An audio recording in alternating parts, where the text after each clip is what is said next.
Hello friends, welcome back to my channel, Make It Make, where I always try to encourage you, if you can't get it to make, then make it make.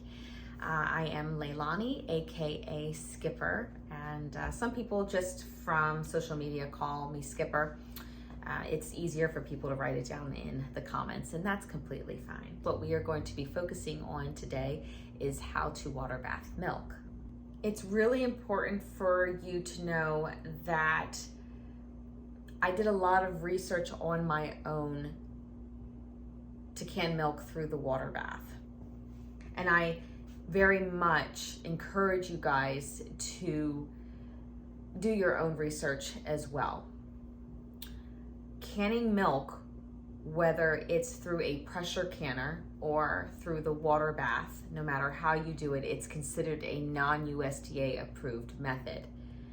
So no matter where you find it, it's a non-approved method. With that said, I feel pretty confident in what I found out and in the research. I am going to be referencing a blog, and I spoke to the writer of the blog. Her name is Tammy, and she's a wonderful woman. I absolutely recommend checking it out. The reading is just really beautiful, and the stories have just completely touched my heart. All right, so let's get started in canning our milk. So what I'm gonna do here is I have my milk, and I'm going to skim off the cream.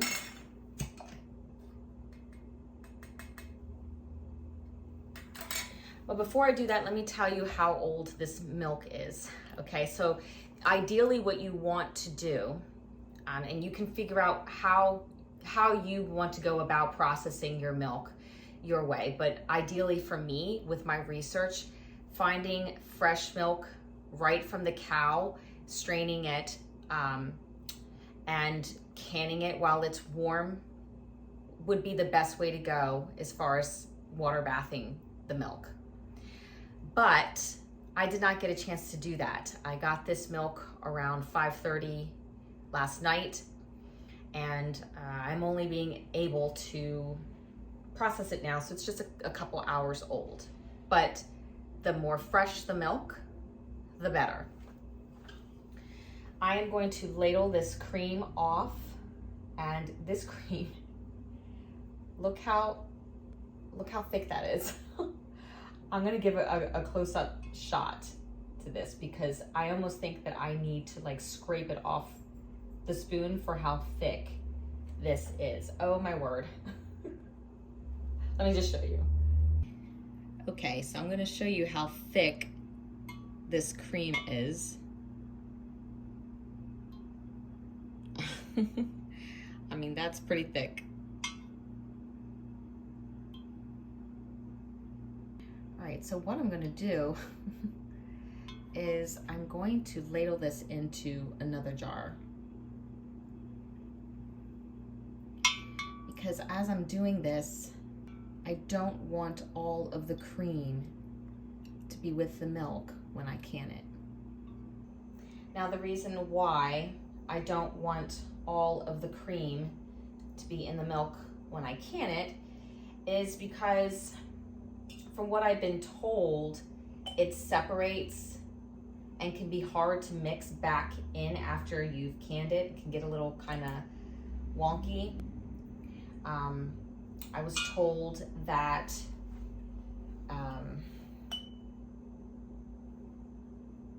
you could heat it up and mix it back in, but just because of what she told me, I think I'm just gonna take off the cream. And you can do so much with this cream, by the way. I've been using it in my coffee, and I can tell you right now, there is no other creamer out there like fresh cream from a cow. So I'm just going to keep taking it off. And I don't know if I said it earlier, but canned milk through the water bath tastes like evaporated milk. I've actually heard the same thing when someone's pressure canned it as well. But the person I talked to, she really said in comparison to pressure canning and water baths, she really liked the taste of the water bath because she felt like when it was pressure canned, it tasted a little charred, like it was a little burnt. I am getting almost a pint, guys, look at this, of cream. I'm so excited about this. So you'll know when you're starting to get to the milk, when you start to see some of those translucent swirls inside. It looks a lot lighter than the cream. Oh, I'm starting to get some, almost kind of like gray, if you will. Try to get as much as I can. I'm not gonna be able to get every bit here, I know, but I'll try to get as much as I can. All right, so I was able to skim off an entire pint of fresh cream, and this is amazing, guys. I absolutely love being able to do this. I'm going to put it in my fridge, label it cream, have that for my coffee and flavor it with some vanilla. It's gonna be so good. And we have left our milk that we're gonna go ahead and can. There's probably about a quarter inch of cream still on here, and that's fine. It's really hard to skim off every bit of cream off the milk, but it should be fine. So I'm going to now warm this up in a pot.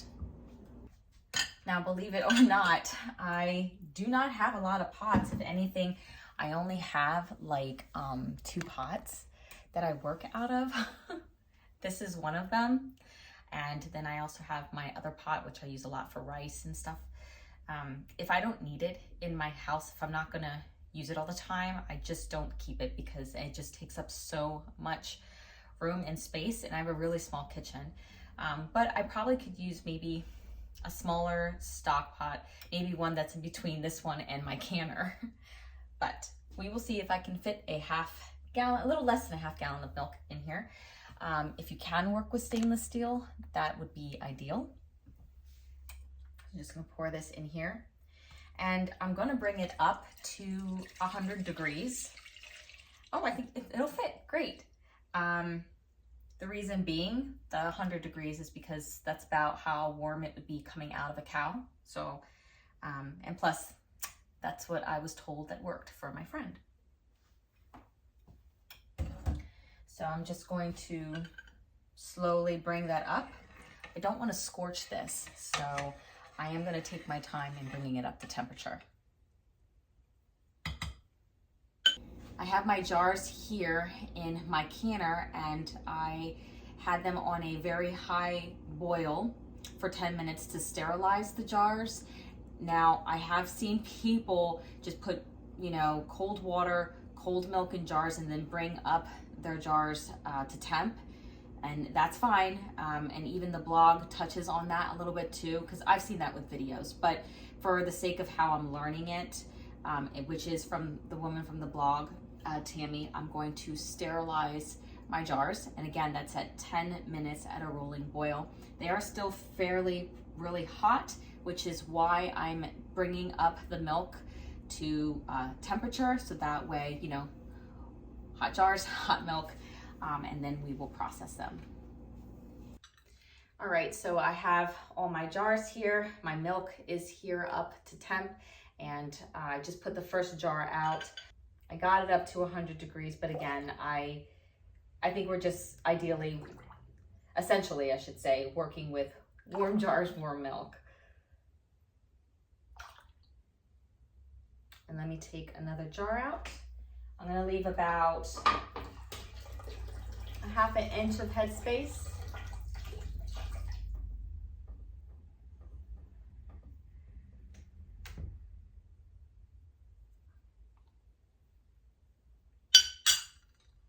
I could not for the life of me find my stainless steel funnel, but I sterilized that too.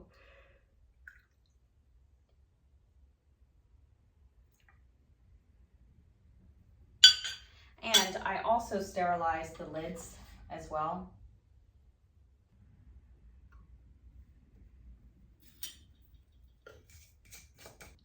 And when I go to wipe the rim of the jar. I'm not going to use any vinegar because I don't want there to be that type of taste or curdle it or whatever it is.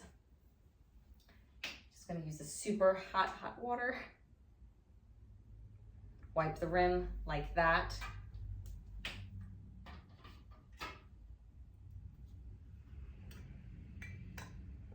Place the lid on, and then the ring.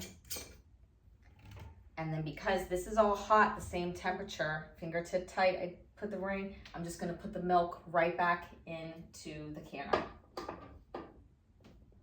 And I'm putting them right back into the same warm water that they came out of. And I got 1, 2, 3, 4, 5, 6, 7. Wait, sorry, 1, 2, 3, 4, 5, 6, 7. I got 7 8-ounce jars, and what I'm going to do is take this and put it back onto the burner, and we'll start talking about timing. I have all my jars here ready to go and be processed. Now, I am actually going to be processing my milk for 1 hour at a full rolling boil. And what do I say all the time? Not a simmer, not a chatter, a full rolling boil. I'm gonna make a t-shirt that says that. Now this is the part where people will really beg to differ with me on this, because milk is considered, you know, to be a protein. So normally when people, you know, water bath milk, they would do it for 3 hours, okay?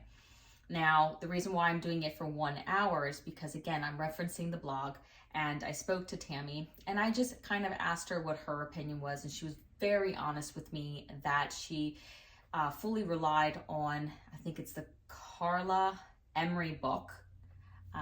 I'll put a picture here so that way you guys can see what book it was, and her recipe that was in it, and that recipe called for 1 hour.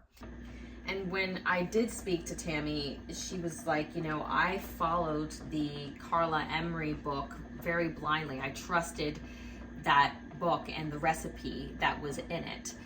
And she said she never knew that she so-called did it wrong, where today people who would water bath milk would water bath it for 3 hours because it's considered a protein. Now, I will say that I've seen people have different comfort levels when it comes to how they water bath their milk. I will see people do it for an hour. I have read about people doing it for 2 hours, an hour and a half. I will say that I've seen more people water bath it for 3 hours, but for me, I'm definitely gonna do the 1 hour. I feel good with it, I feel safe with it, that's what I'm gonna do.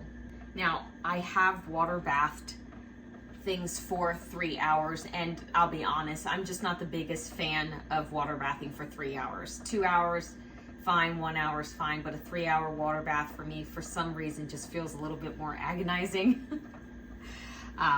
But I do want to say this about the book. It is an amazing book. I know there's a revised book out there. I don't know if that recipe that I'm talking about exists in the newly revised book that they're selling today. But the book that I did show you, I'll put it up here again. That is the original book that would have that recipe in it. The jars are ready now. They've been sitting in here. Oops, I should have tilted this away from me. They've been in there for about 5 minutes longer. I've had the heat off for about 10 minutes. Take one out.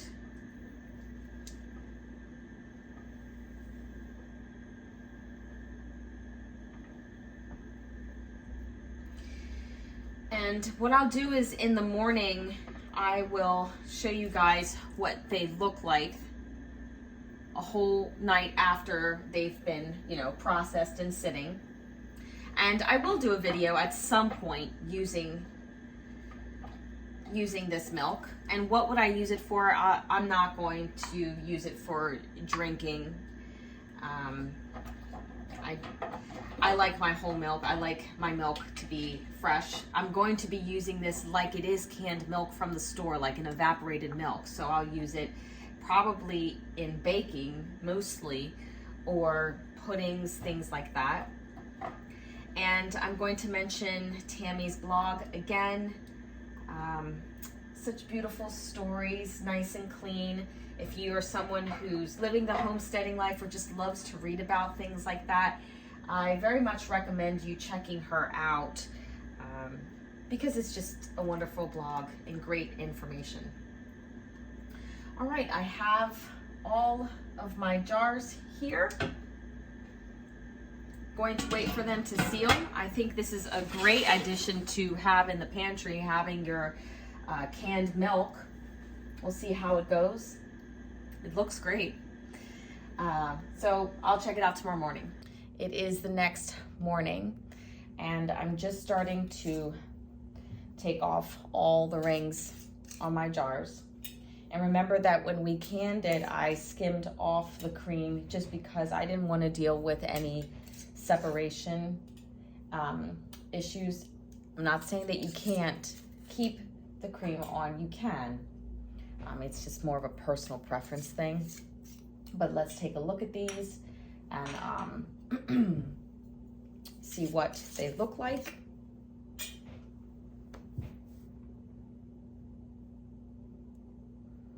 I think they turned out really well. Okay. The other ones, I don't see any separation. And that's what I really wanted. Looks good. Looks like an evaporated milk. I can't wait to try these. And speaking of trying these, I know there have been some people asking me if I've tried the cream of mushroom soup yet. I haven't. I just haven't gotten around to putting it in anything yet.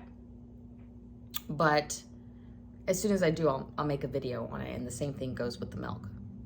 I'll probably end up using the evaporated milk before I use the cream of mushroom. But okay, guys, this is what it looks like. I'm really happy about this and happy to keep it on my shelf. Yeah, I'll just keep you guys updated, and thank you for watching as always, and take care and God bless.